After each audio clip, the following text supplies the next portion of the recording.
is about ghusl, and also Rami from Egypt. He had a question about how to perform ghusl. So we get to answer the two questions at a time. Number one, Mahbub said the sunnah in ghusl is to do 1, 2, 3, and he also mentioned the niyyat. No, a niyyah is not a sunnah. A niyyah of every act of worship is the main pillar, the main rukn of the ibadah. The main rukn of the ibadah.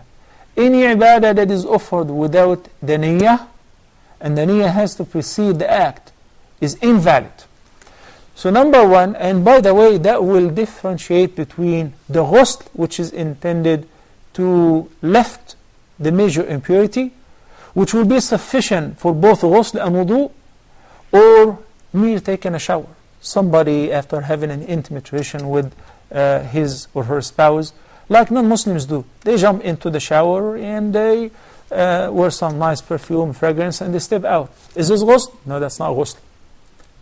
The ghusl, the one which is preceded by the intention of lifting and removing the major impurity due to intercourse or sexual discharge, even without having an actual sexual relations, or with dreams, for instance, or after the menstruations or the postpartum bleeding. So that is in order to lift لرفع الحدث الأكبر, the major impurity. And any ghusl, mahbub, a person performs in order to lift the major impurity is sufficient for both ghusl and wudu. So you don't have to make another wudu afterward. So we said the niyyah is compulsory. And without the niyyah, the act of worship is nullified, whether for the ghusl or any act of worship, whether it's a fard or nafl, voluntary act of worship. Number two, with regards to the order, washing the hands, then washing the private, whether male or a female, then afterward the third is to perform wudu. Okay? Then wash the entire body from head to toe by washing the right side first, then the left side, then pouring the water all over your side. If a woman has her hair in braids, as the sister asked in another question, Aisha from Nigeria, doesn't have to undo the braids or loosen her hair.